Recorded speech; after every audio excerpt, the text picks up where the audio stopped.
Hi అండి, నమస్తే. Welcome to cook with Manju. Summer special నువ్వుల పచ్చి పులుసు ఎలా ప్రిపేర్ చేయాలో చూద్దాము. చాలా అంటే చాలా కమ్మగా ఉంటుంది. ఇందుకు మనము గుప్పెడు చింతపండు తీసుకోవాలి.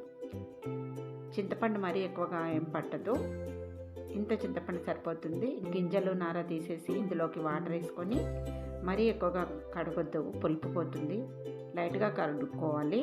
తర్వాత వాటర్ వేసుకొని ఒక 5 నిమిషాలు నానబెట్టేసుకోవాలి. ఈ చింతపండు ఇలా ఓ 5 మినిట్స్ నానబెట్టేసుకోవాలి. ఈలోగా ప్యాన్ తీసుకొని ఒక 2 స్పూన్ల నువ్వులు వేసుకొని మాడకుండా మంచిగా వేపుకోవాలి.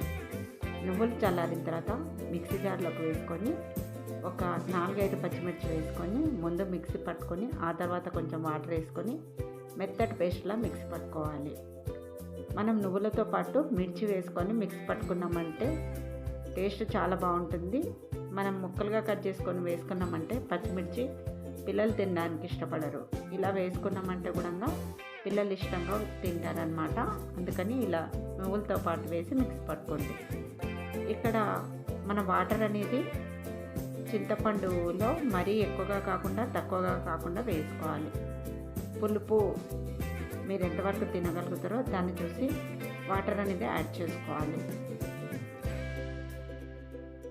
ఇలా మొత్తము మనం వడగట్టేసుకోవాలి. ఇలా చింతపండు జ్యూస్నంతా వడగట్టేసుకోవాలి. నెక్స్ట్ వచ్చేసి ఇప్పుడు ఇందులోకి ఉల్లిపాయలు కొంచెం ఎక్కువగానే వేసుకోవాలి. ఉల్లిపాయలు ఎంత ఎక్కువగా వేసుకుంటే పచ్చి పులుసులో అంత టేస్ట్ ఉంటుంది. అండ్ ఉల్లిపాయ వంటికి బాగా చలవ కూడా చేస్తుంది. ఇప్పుడు ఇందులో మనము నువ్వుల పేస్ట్ వేసేసుకున్నాం కదా, వేసుకున్న తర్వాత మంచిగా కలుపుకుందాం. ఇలా చేయితోటి మంచిగా కలుపుకుంటే ఈ ఉల్లిపాయలంతా కూడా బాగా కలిసి టేస్ట్ అనేది వస్తుందన్నమాట. చేయితోటే కలపండి ఇలా బాగా. తర్వాత మనం మిక్సీ పట్టుకున్నాం కదా, ఇందులో నువ్వుల పేస్ట్ అనేది మిగిలిపోయింది కదా, ఇందులో కూడా కొంచెం వాటర్, మరీ ఎక్కువగా అవసరం లేదు, కొంచెం వాటర్ వేసుకొని మంచిగా ఇలా క్లీన్ చేసేసుకొని ఈ వాటర్ని కూడా ఈ పచ్చిపులుసులో వేసేసుకుందాం. వేసుకున్న తర్వాత మంచిగా ఇలా కలుపుకోవాలి. ఇలా కలుపుకున్న తర్వాత ఇప్పుడు మనం దీంట్లోకి ఉప్పు వేసుకుందాం. ముందు 1 స్పూన్ వేస్తున్నాను. అలాగే బెల్లం పొడి వేస్తున్నాను. ఇక్కడ ఒక 2 స్పూన్లు వేస్తున్నాను. మీరు ముద్ద బెల్లం ఉంటే దాన్ని దంచుకొని కూడా వేసుకోవచ్చు. బెల్లం ఇష్టం లేకపోతే బెల్లం ప్లేస్లో చక్కెర కూడా వేసుకోవచ్చు.